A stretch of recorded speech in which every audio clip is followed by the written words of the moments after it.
Olá, Gisele. Oi, Rafael, tudo bem? Tudo bom? Vamos lá para Vamos lá. mais um bate-papo nosso. Hoje Mais um. gostei muito do teu tema proposto, quando a adicção está na prateleira de cima, né? Ou Isso, seja, quando é dos pais, né? E não dos isso, filhos. Eu acho que é um tema muito importante. muito. Existe muita diferença e eu acho que a gente precisa marcar essa diferença, né? Uhum, Porque todo comportamento adictivo, claro que existe semelhança, existe descontrole, existe a dificuldade de administração do uso, existe a confusão familiar, mas quando a adicção está na prateleira de cima, eu considero a situação familiar bem mais grave. Eu sempre uhum, considero mais grave, bem perfeito. mais grave, bem mais grave Tá bom. do que quando está na prateleira de baixo. Bom, Aliás, assim, rapidinho, só para as pessoas se entenderem, né? Prateleira, né? Porque a gente usa esse termo, né? Prateleira. Esse termo tem muito a ver com a visão estrutural que a gente tem da organização familiar, né? Prateleira é uma visão muito concreta, né? Onde que é uma visão hierárquica. Prateleira de cima, né? uhum, Onde quem está em cima organiza quem está embaixo. Embaixo não é uma questão de inferior, né? desqualificação, Uhum, mas até de organização familiar e de uhum. responsabilidade, né? Quase uma ideia de ordem de chegada na família, né? Exatamente. Tá. Antiguidade é posto, esse tipo de coisa. Uhum, tá bom. Bom, meu nome é Rafael Mestres, sou psicólogo, terapeuta familiar, especialista em dependência química. E eu sou Gisele Aleluia, psicóloga, terapeuta familiar, especialista em dependência química também. A gente ama esse tema. Muito bom. Eu tenho uma primeira percepção assim, sobre essa ideia da prateleira de cima, quando está com uma adicção ali, né? Na verdade, eu trabalho mais frequentemente com casos em que é uma questão de alcoolismo na prateleira de cima. Né? Poucos, mas são mais raros assim, o de adicção. E até quando é adicção é interessante, né? Eu não tinha pensado nisso. Mas quando é o pai adicto, normalmente os avós estão envolvidos no tratamento procurando ajuda, então ele não deixa de ser filho. Né? No caso de alcoolismo, eu atendo famílias que realmente o pai, o chefe da casa tem um problema com álcool. E aí eu acho que, né, que nem você coloca assim, acho que a gravidade ela ganha uma proporção um pouquinho maior. E eu penso muito assim, quando eu recebo essas famílias, na primeira implicação, que é a diferença do quando está na prateleira de baixo, problema, que é o que eu comecei a chamar para as famílias entenderem de alcoolismo passivo, né, que eu vejo que é o que os filhos e a esposa, né, ou o marido, mas eu já tenho os dois casos de amostra, sim, mas os filhos e o cônjuge, eles desenvolvem sequelas até e padrões que se encaixam muito bem no alcoolismo e que vão gerar reflexos tanto nas suas vidas individuais e emocionais, quanto nas suas relações outras que não familiares, né, e que eu acho que são questões extremamente importantes de serem tratadas, mas primeiro ainda, que é mais difícil, de eles perceberem que essas questões são importantes de serem tratadas, né, porque isso vai passando invisível. É muito envolvente, né? É muito envolvente. É, eu penso também que quando a dependência, né? Porque quando você fala dos avós, a gente pensa que as drogas, né? A gente mora num país onde o álcool é uma substância lícita de uso para maiores de 18 anos e que as drogas normalmente são usadas por adolescentes e são abandonadas por, pelos adolescentes e eles seguem usando álcool, que é uma substância lícita nesse país, né? Então, se as pessoas continuam usando drogas ilícitas, a gente entende que é um uso que é mais custoso e que aí as famílias de origem estão um pouco bancando esses adultos, né? E eles estão ali nesse suporte dessas famílias, e o álcool, ele teoricamente é mais barato, digo isso, né? Porque hoje existem bebidas alcoólicas também, elas estão bem mais caras, as cervejas são mais caras, os vinhos, etc. e tal. Mas, teoricamente, realmente é assim. Agora, quando a prateleira de cima ela está fazendo uso de álcool, isso traz uma instabilidade familiar muito grande. Isso aciona na prateleira de baixo uma hierarquia invertida. Então, os filhos ficam extremamente alertas e cuidando dos pais. Então, é como se a prateleira de baixo superfuncionasse pela prateleira de cima. Aí a gente vê aquele movimento do pai ou da mãe, né? Que a gente diz casa com um filho, né? Ficam aquelas parcerias com os filhos, né? A mãe com a filha, ou com o filho, o pai com a filha, com o filho, combinando coisas até para cuidar da esposa e do marido, né? Ou falando mal, enfim, desabafando, na verdade, aqueles filhos cuidando daquela pessoa que fica cada vez mais disfuncional e cada vez mais distante. É uma situação que vai assim, é uma degeneração, né, que vai acontecendo muito profunda, né?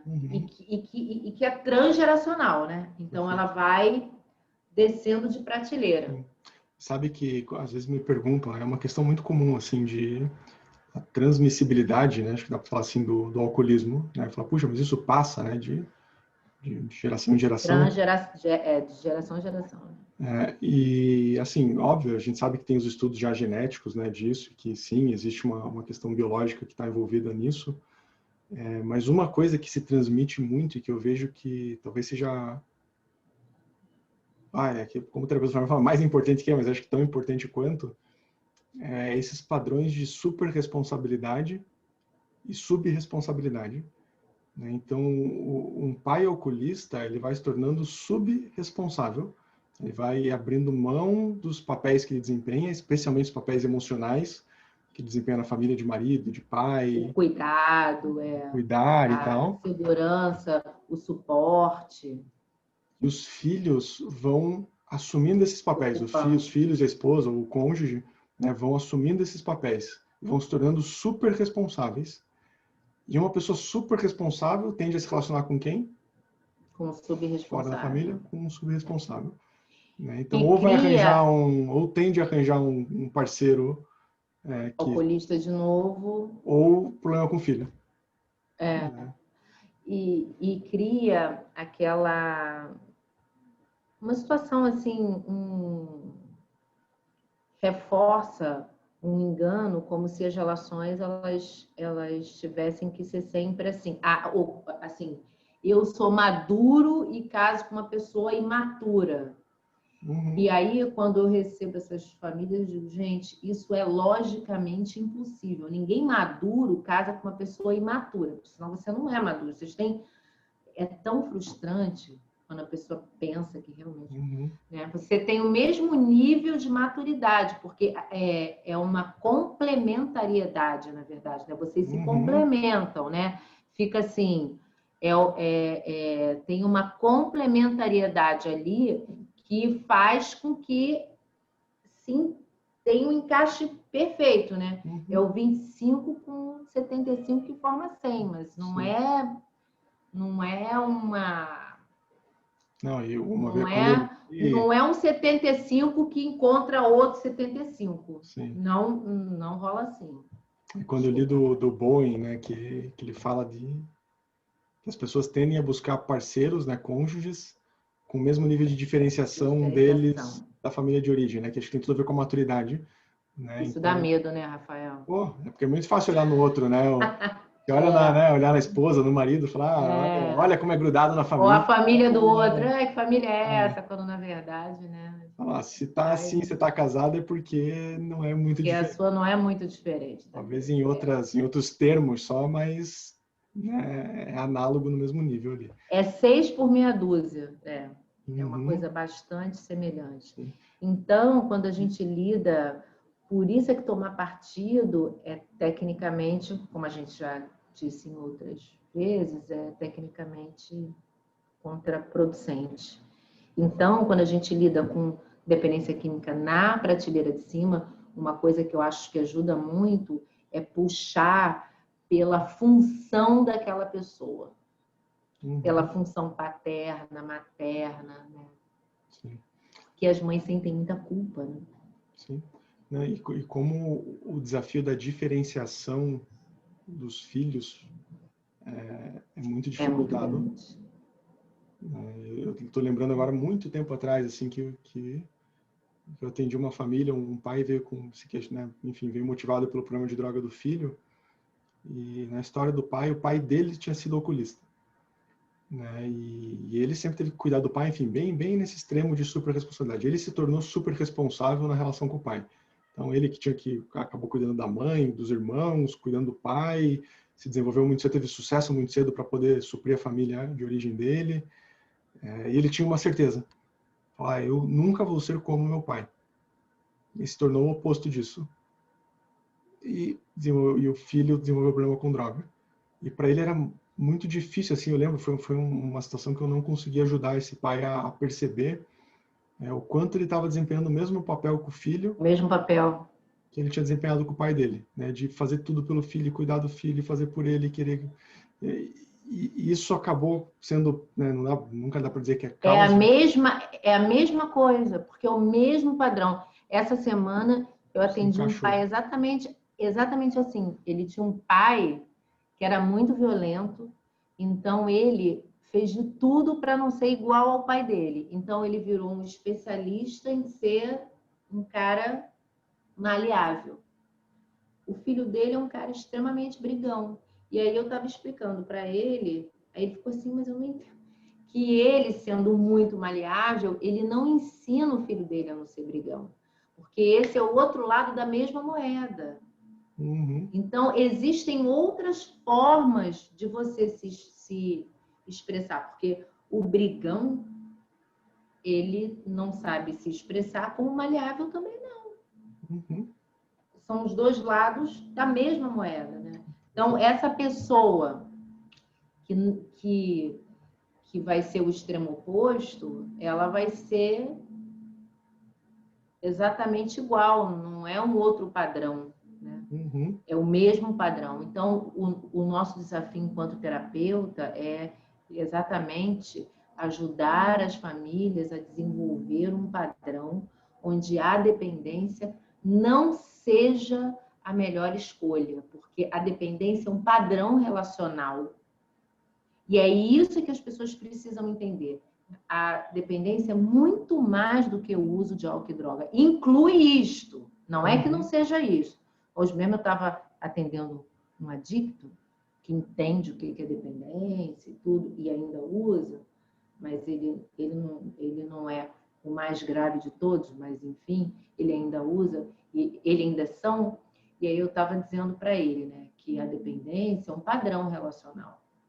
Não é só o uso de drogas. E que a família dele usa droga, né, desde gerações, e que isso nunca foi tratado. Ele já foi tratado como adicto. A família dele já foi orientada sobre a adicção dele. Mas a dependência enquanto padrão relacional, eles nunca receberam esse tipo de informação. Isso eles não receberam. Porque a dependência é isso. É um padrão relacional. Sim. Então, acho que essa E, é e a nesse padrão, assim, eu vejo duas etapas também. Tem uma etapa que eu vejo muito análogo, assim, com quando os filhos que estão com problema, né? Que eu vejo também o início do tratamento se dando por algum tipo de pressão. Então eu vejo que as situações que eu consegui ajudar de uma forma muito bacana, assim, as famílias, foi em que os filhos e cônjuge conseguiram se unir para desafiar abertamente o problema de álcool do pai, né? Ou marido e filhos, o problema de álcool da mãe. E que nesse movimento, né, com alguma, claro, né, com pensamento, né, e não reativo, né, mas isso estrategicamente, né, por eles entendido e aquela persistência, aquela constância suave, levou o pai e mãe alcoolista a aceitar algum tipo de tratamento e se desenvolver nesse processo. E principal, que acho que esse é o mais difícil, para manutenção do tratamento e da abstinência, a mudança dos padrões. Que daí é principalmente que eu tenho visto que, por exemplo, um pai alcoolista de longa data, ele vai perdendo as funções que ele tem como pai, como marido, como alguém que é capaz de tomar decisão e de opinar, e acaba sendo até ignorado ou relevado. Sabe, café com leite, vira café com leite para a família. Né? E para que o tratamento possa se manter, a família vai precisar abrir espaço para ele reocupar esses papéis e ele vai precisar ir atrás desses papéis de novo. Né? De alguém que vai dar segurança para a mulher, que vai dar apoio para os filhos, né? Que vai ter voz ativa em casa. E isso é fundamental para que ele possa manter a abstinência, porque senão só sobra para ele papel de alcoolista. Eu me lembro de uma esposa que, quando ela entendeu isso, numa clínica que eu trabalhei, quando ela entendeu isso, ela disse assim: peraí, Gisele, eu vou ter que devolver o cartão de débito para ele do emprego dele, né? Uhum. E ele que trabalhava. E se ele gastar o dinheiro todo? Eu falei, e se ele não gastar? Existe essa opção também. Mas o tratamento é para capacitar ele para que vocês possam ter outro tipo de relacionamento com esse cartão. Uhum. Não é você ficar com esse cartão, quer dizer, não é você ficar com esse cartão por esse motivo. Também não é ele sair daqui com esse cartão, entenda isso, né? Não é assim também. Mas, com o tempo, ele precisa conseguir ficar com o cartão. Uhum. Sim. Quando ele puder ficar. Eu estou pensando nos filhos, né? Uma coisa que é... Porque eu estou lembrando também de situações que é muito difícil para os filhos fazerem frente a isso, ou falarem isso, o assunto vira um tabu. Né? Todo mundo finge que está tudo bem, está tudo em ordem, não se toca no assunto. Né? E para os filhos darem conta de confrontar isso, eles precisam se capacitar e se fortalecer um pouco. Né? E aí eu sinto que os grupos de mútua ajuda, eles são muito favoráveis nesse sentido. Né? O Al-Anon, por exemplo, né? E ver que tem outros problemas assim, outras pessoas que vivem isso, ouvir outras histórias, para os filhos irem sentindo que dá, que é possível. E que tem esse lugar de filho, né? Porque, por vezes, um filho de alcoolista, ele se sente muito desqualificado como filho. Então, ou ele ocupa esse lugar do pai ou da mãe, né? Ou ele se sente desqualificado mesmo como filho, né? Então, quando ele vai no grupo e ele pode se sentir filho, ele pode se sentir um filho, ele fica muito aliviado. Eu posso ser um filho, ele aprende com outros a ser um filho, né? Então, ele pode se sentir. Perfeito. O meu gato é tão violento, né? Tirou a câmera daqui, gente. Tá bom. Mas, nossa, acho que tá muito bom, Gisele, sobre esse assunto. Acho que é bastante coisa já. Bem bom. Nossa, um assunto super importante. Acho que esses elementos, assim, são elementos para a gente sempre manter em mente nesses casos, né? Acho que são, talvez, os pontos fundamentais. Bom, até para as pessoas entenderem que existe uma diferença entre alcoolistas pais e mães e alcoolistas filhos e tios. Não é tudo a mesma coisa. Não é mesmo. Mas, em todas as posições, as famílias elas têm força. E elas precisam aprender a lidar com essas posições. Isso Perfeito. é fundamental. Tá, joia, Gisele. Até a próxima, então. Até a próxima, então. Beijo. Tchau, tchau. Beijo, tchau.